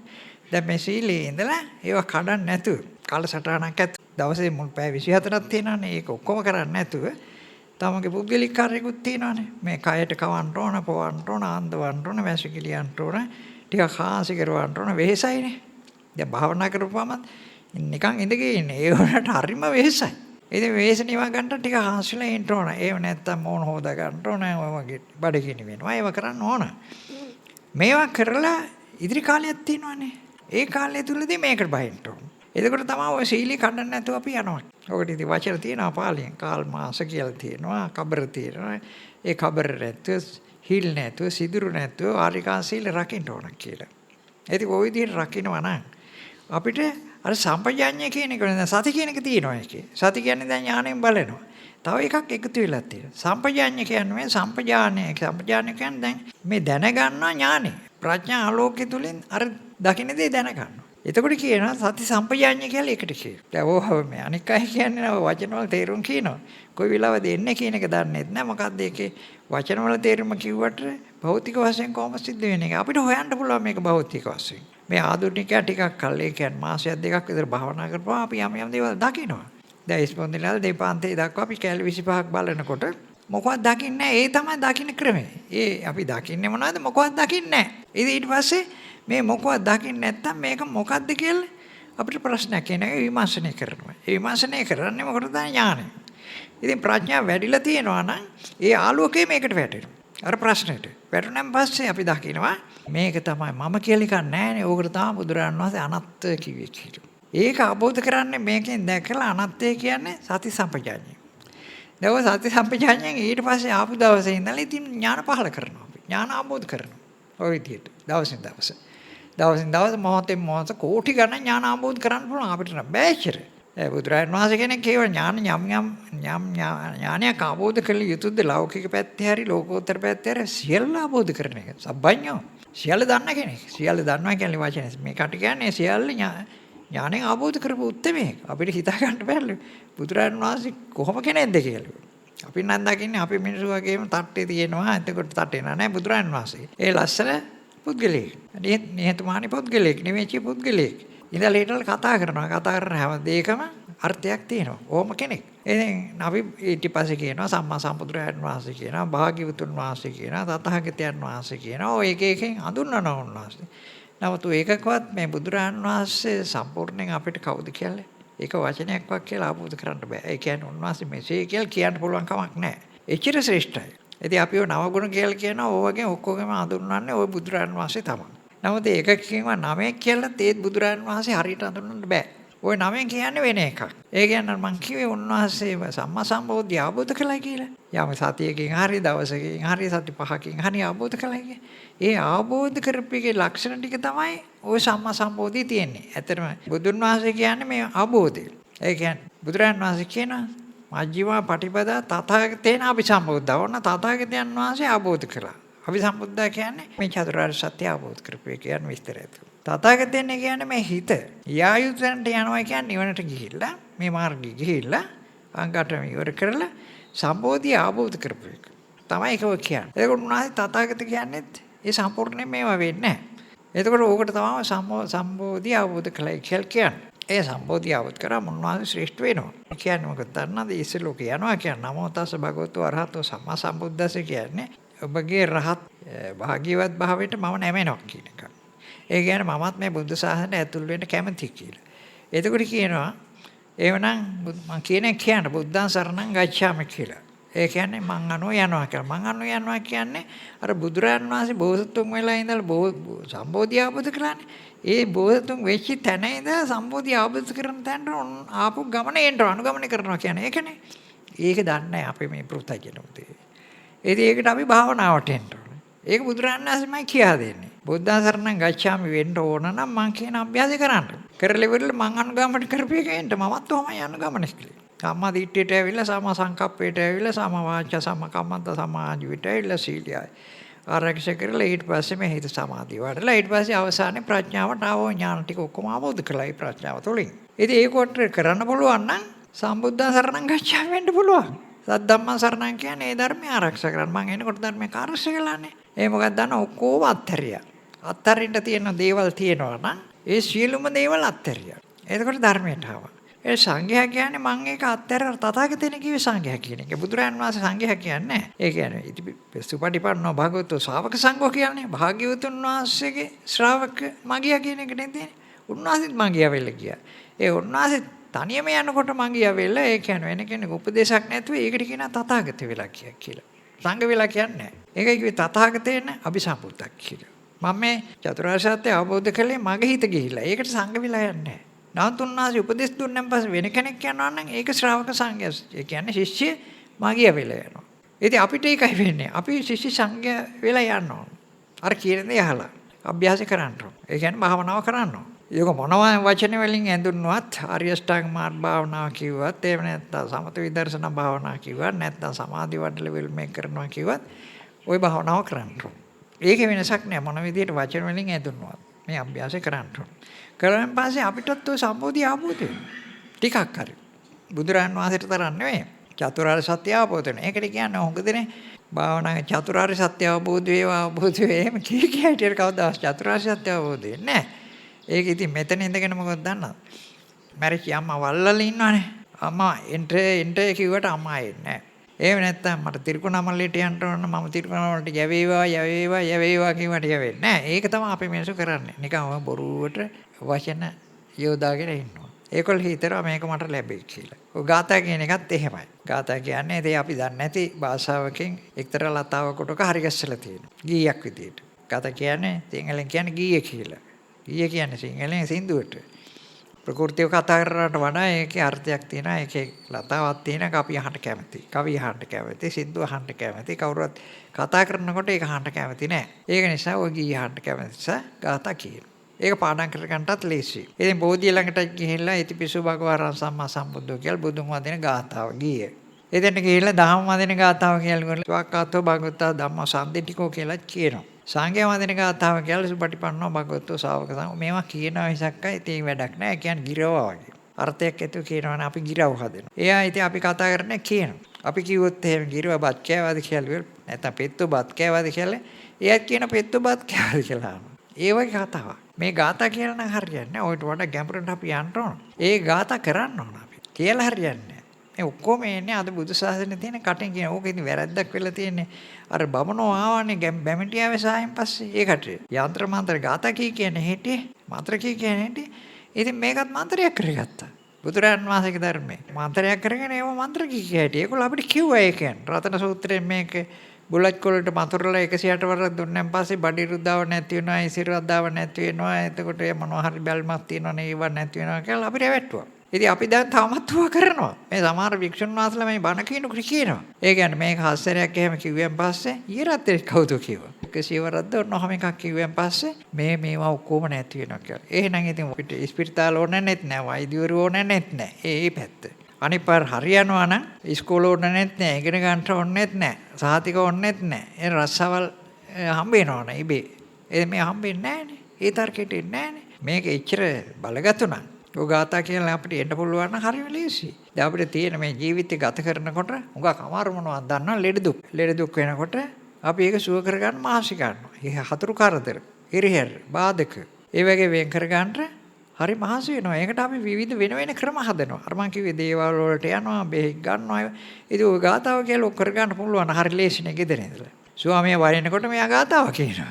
එතකොට අරය මෙල්ල වෙනවා නම් ඉතින් කොච්චර ෂෝක් ලෝකයක් අපිට හදන්න පුළුවන්. එතකොට බෙනෙද බනිනවා නම් බෙනෙද තරහ කියලා තියෙනවා. ඔන්න අපි කියනවා ඉතිපිසු භගවරන් සම්මා සම්බුද්ධ කියලා. ඉතින් හරියනවා නම් හොඳයි. නෑනේ. ඒ වෙන්නේ නෑනේ. ඉතින් මේවා අපේ විශ්වාසයෙන් විතරයි. මේ විශ්වාසයෙන් වලට අපි දැම්මේ ඉස්ලාම් කතෝලිකයෝ. ඊට පස්සේ මුස්ලිම් අය. ඊට පස්සේ හින්දු හරි දෙමළ හරි ඔය එකයි. ඊට පස්සේ අපි ආයෙත් ඒකට වැටුණා. දැන් අපි ත්‍යාඥා කරනවා. අපි ගාථා කිය කරන්නේ මොකද බෝගලකට ගිහලා යාඥා කරා මේක ලැබෙවා කියලා. ඉතින් මේ පුතජන වෙන සංඝාතියම කරන්නේ ඕකයි.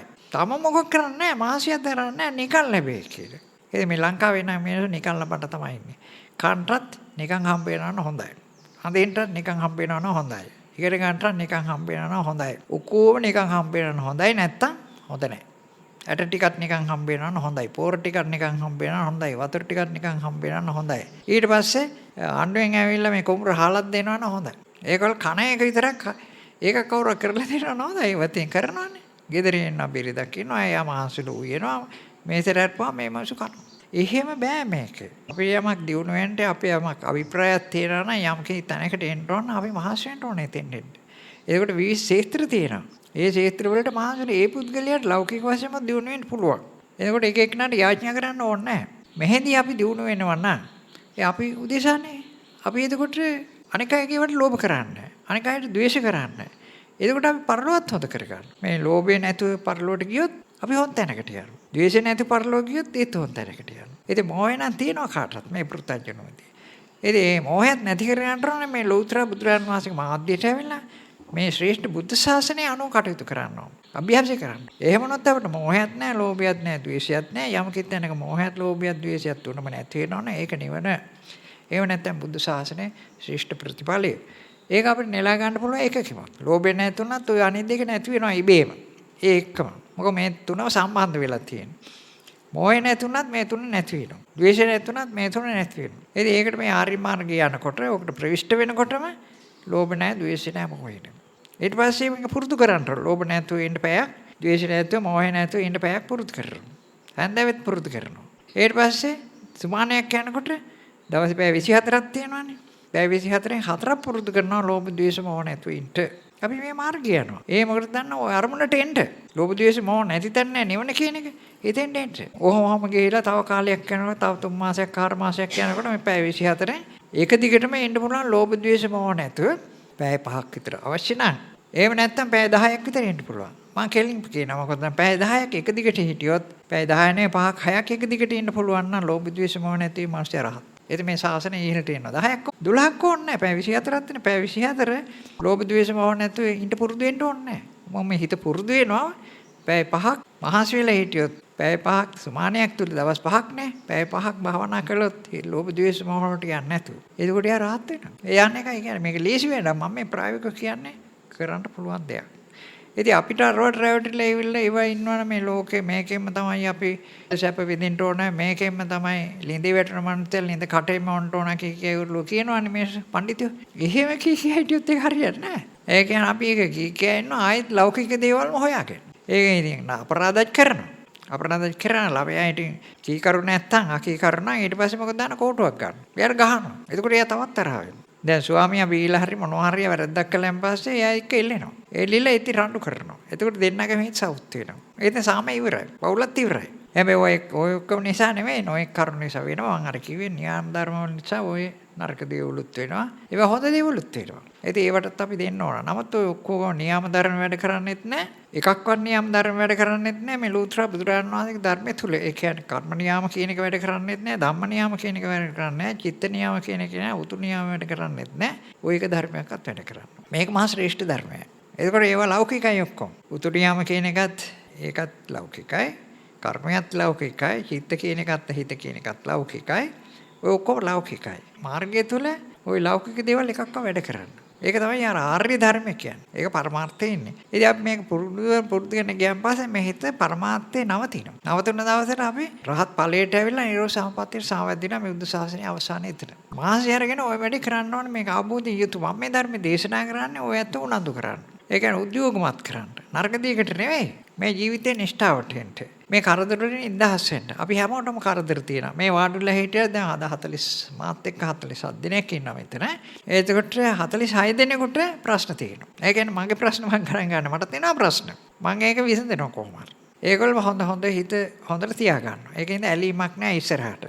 ඒකට ඒකේ ගැටීමකුත් නැහැ ඉස්සරහට. ඒකෙන් ඉන්න ප්‍රතිඵලයකුත් නැහැ ඉස්සරහට. යම් කිවිලාවක මං අභාවයටපත් වුණොත් එහෙම ගෙනියන දෙයක් නැහැ. ඒකවල ලෝභයක් තිබ්බේ ලෝභ ද්වේෂ පව නැහැ මොකක්වත්. ඒකින්ද ඉපදෙන්නෙත් නැහැ. ඒකින්ද නිෂ්ඨාවට එනවා. ඒ ඉපදෙන්නේ නැතුව විතරක් නෙමෙයි සදාකාලික සැපේට ශ්‍රේෂ්ඨ සැපේට එනවා. ඒක මම දන්නවා ස්ථිරව. ඒකයි දැනගෙන යනවා කියන්නේ සත්‍ය සම්පජාඤ්ඤය කියන්නේ ඕකයි ලෝතර බුදුරන් වහන්සේ මේ මාර්ගය යනකොට අපිට ඔය සිහිය කියන්නේ ඥානයයි ප්‍රඥාවයි වැඩෙනවා. ඒ ප්‍රඥාව නැත්තම් අපි මේ කරන එකේ ප්‍රතිඵල ලබන්න පුළුවන් කමක් නැහැ. කරන එකේ තේරුම් අවබෝධ කරගන්න නැත්තම් අර්ථය හොයාගන්නත් බෑ. ඒකයි උත්තර බුදුරන් වහන්සේගේ මගේ ශාසනය මේ ශාසනය කරනවා නම් එහෙම නැත්තම් මේ භාවනාව ආර්ය අෂ්ටාංග මාර්ගය කරනවා නම් මේකේ ශ්‍රේෂ්ඨම දේ තමයි ප්‍රඥාව. පඤ්ඤාව ජීවිතමාව සිට්ටන් කිව්වා. මේ ජීවිතයේ මේ ආර්ය ජීවිතයේ ශ්‍රේෂ්ඨ දේ තමයි ප්‍රඥාව. ඒක තුලින් අපි කරන දේ දැනගන්න පුළුවන්. යන තැන දැනගන්න පුළුවන්. දකින්න දේවල් දැනගන්න පුළුවන්. ඕකෙන් තමයි මේ ලෝක ධාතුස් එක දකින්නේ. ඒ වගේ විඳිනවා කියන්නේ. ඒවා විඳිනවා කියන්නේ අපි දැනගන්න එකට නෙවෙයි. මේ අපේ භික්ෂුන් වහන්සේ කෙනෙක් ඊයේ රාත්‍රියේ කිව්වා මේවා දැනෙයි විඥානය ගැන කතා කරලා. දැනගන්න ඕන එක. දැනගන්න එකෙන් පොතක් බලලා දැනගන්නත් පුළුවන්. අහලා දැනගන්නත් පුළුවන්. එයාට මේ වගේ ප්‍රශ්නයක් දාන්න ඕන. ඉතින් මම අහන්නේ නැහැ කට්ටියකින්. ඒ කියන්නේ දැන් අපි මෙහෙම හිතමුකෝ.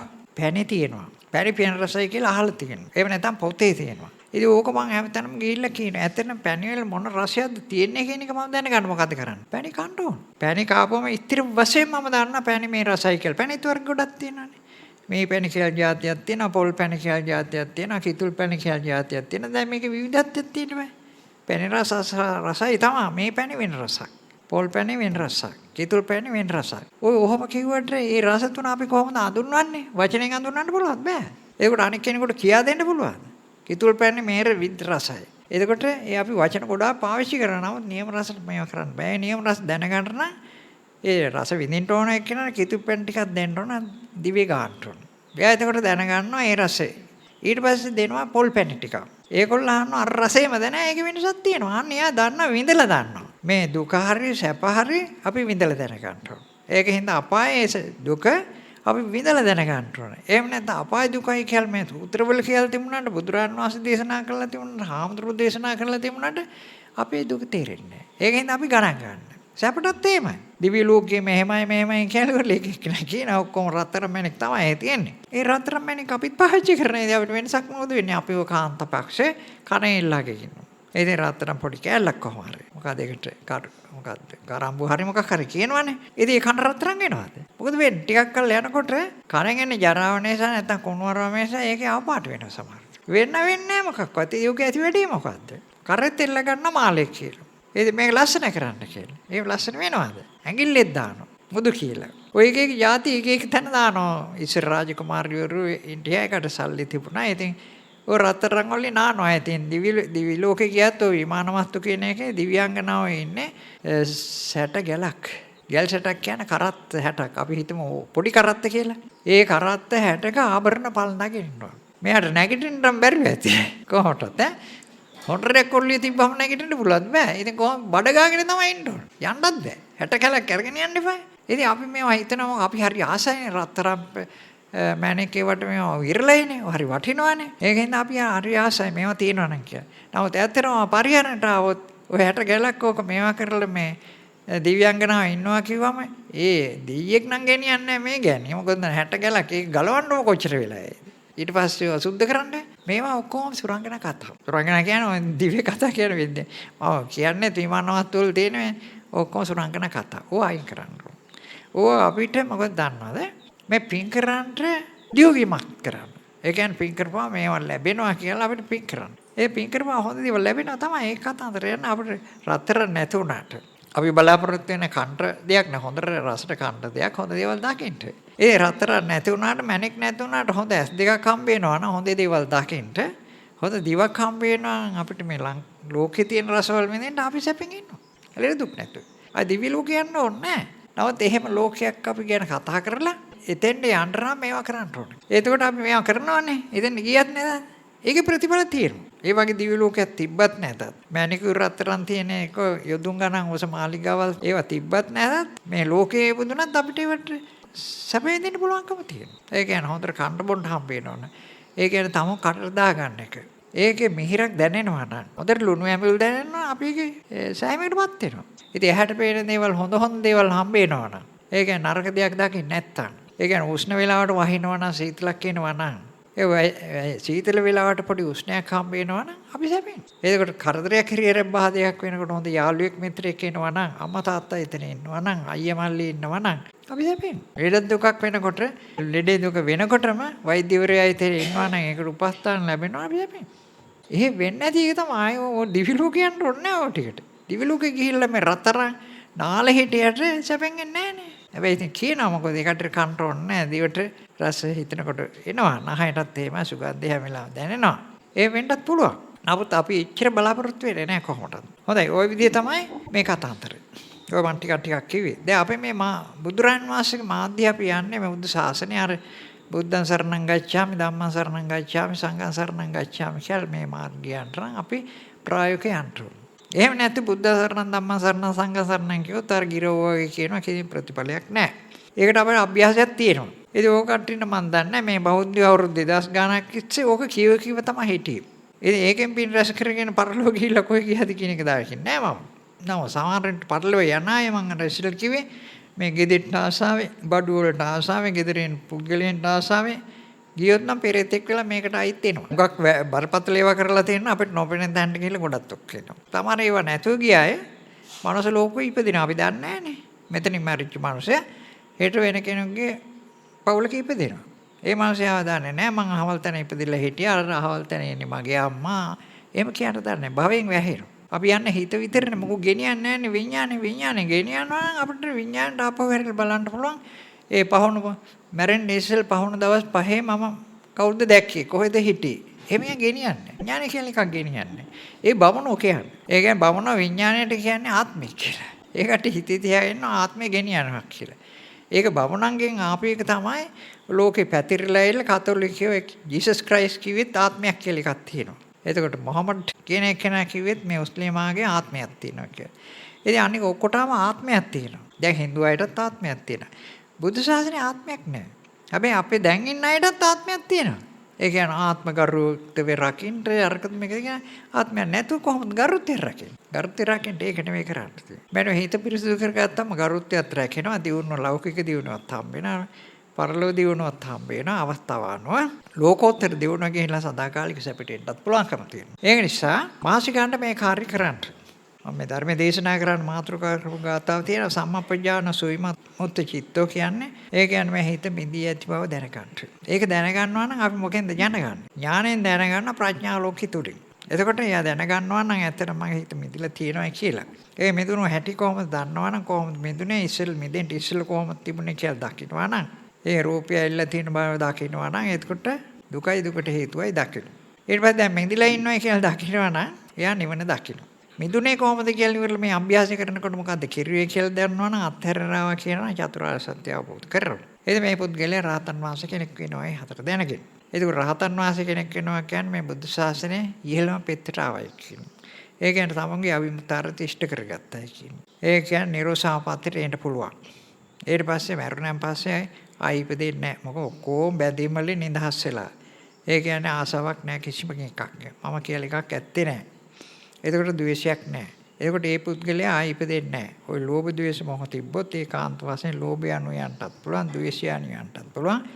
ඒ පුද්ගලයා ද්වේෂය අනු ගියොත් ඒ සතර අපායයි. ලෝභය අනු ගියා සමහර සතර අපායට වැටෙන්න පුළුවන්.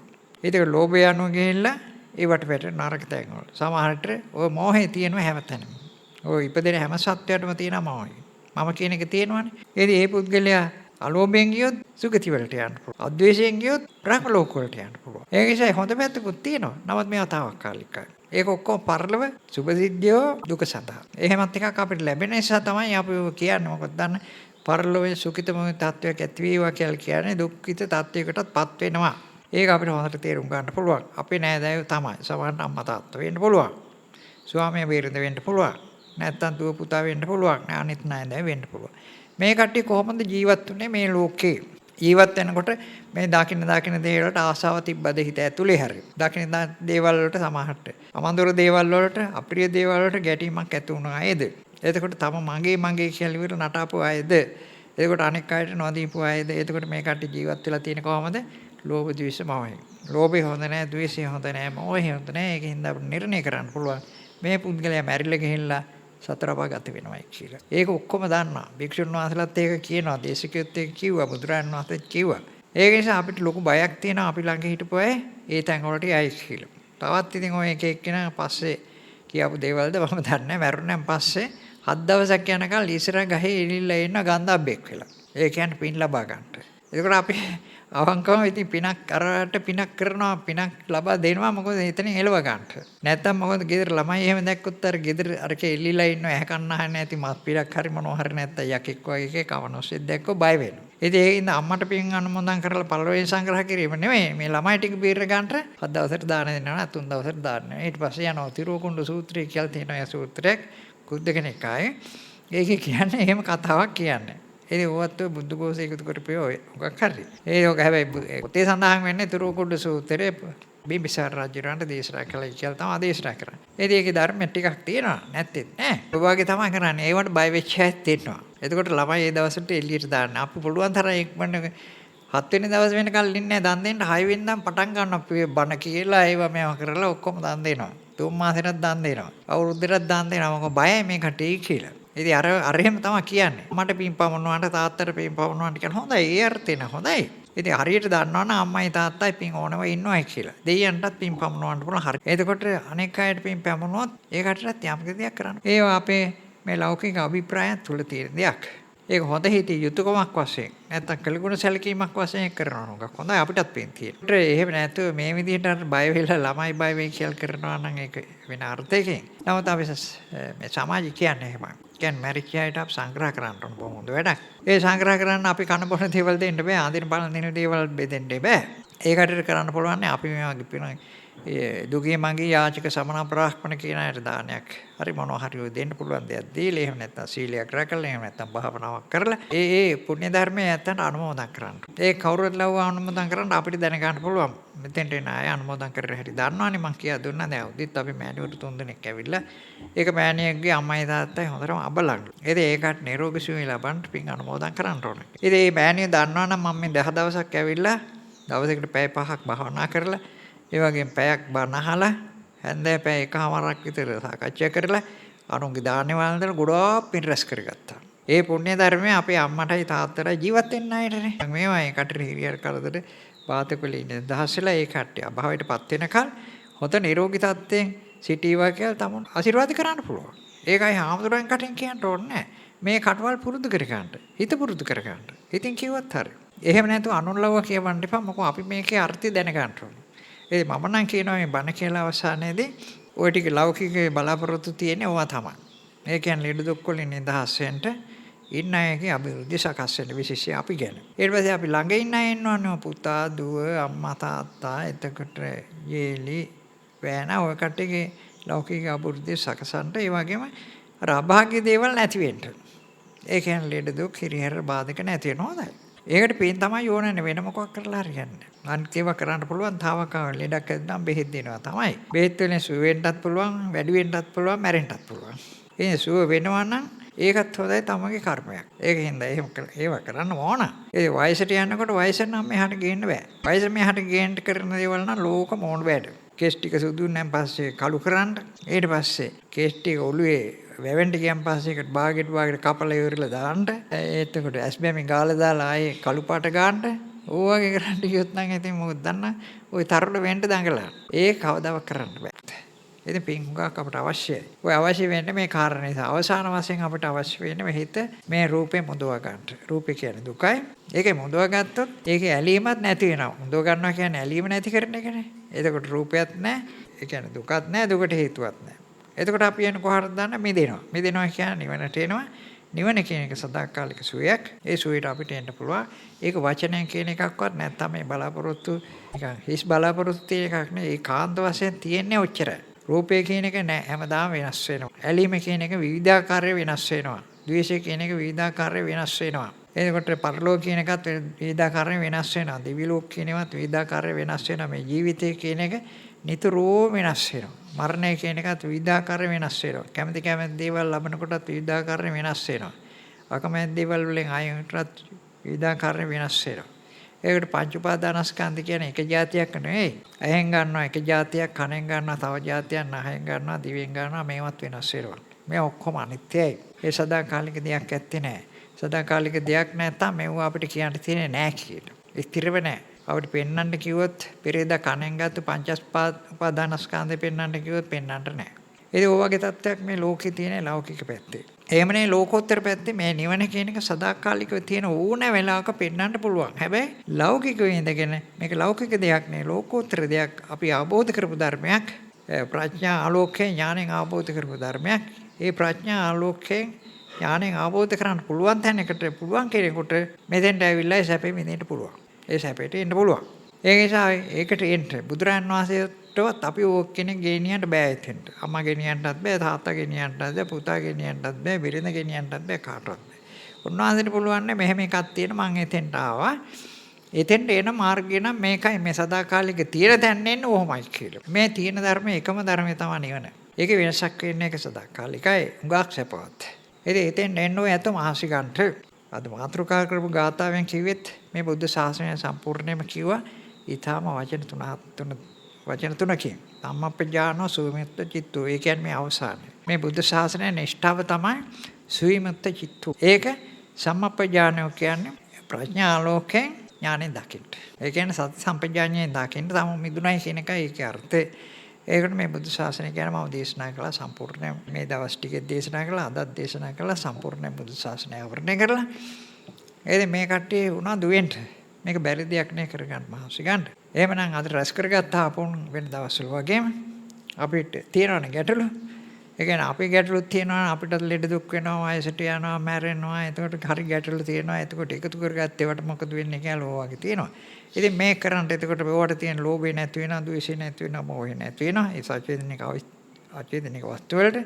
එතකොට තමයි මේ දෙනවා මිදුණෙන් පස්සේ මේ අතර නිවන් දකින්න පුළුවන් කරදර වලින් ඔක්කොම නිදහස් වෙන්න පුළුවන්. ඕළුවේ තියෙන කරදර. ඒ කියන්නේ ඒ කියන්නේ මේ බුද්ධ ශාසනයේ තියෙන අපිට රහත් වෙලා නිවන් දකින්න. මේ රැස් කරගත්තා අපිනොත් ඒ සඳහා උපයෝගී වෙනවා. ඒ වගේම තවමත් තියෙනවානේ අපි නිවන් දැක්කේ නැති හින්දා රහත් වුනේ නැති හින්දා අපි අවට තියෙන සචේතනික වස්තු වලට අචේතනික වස්තු වලට අපි බැඳීම් තියෙනවා. ආසවල් තියෙනවා. එතකොට ද්වේෂයක් තියෙනවා. ඒක නිසා ඒ වගේමත් නිදහස් වෙලා. ඒ අයත් නිදහස් කරගෙන යන්න ලෞකික වශයෙන් අපි බලාපොරොත්තු වෙනවා. ඒ බලාපොරොත්තු සඳහා මේ පින් උපයෝගී වා කියලා සාදුකාරයක් දීලා පින් මොදන් කරන්ට ඊළඟට මේ ගියායගෙත් එහෙම අපි බලාපොරොත්තු වෙනවා ඒ කට්ටියටත් පරලොවේ සුඛිතමත් තත්වයක් ඇති වේවා ඒ කියන්නේ කළගුණ සැලකීමක් වාසේ ඒ ඇත්තනොත් හොඳයි මේ නිවන්ට අපි යනකොට යනවා නම් හොඳයි කියලා හිතේ තියෙනවා හොඳයි ඒකත් කරගන්න පුළුවන් මේ පින් වලට ඒ සඳහාත් ඒ බලාපොරොත්තු ඇති සාදුකාරයක් දීලා මේ පින් අනුමෝදන් කරන්ට ඒ ඇත්තන්ට සුඛිතමත් තත්ත්වයට එන්න ඉතින් අපි මොදින් ආරාධනා කළා දෙවියන්ට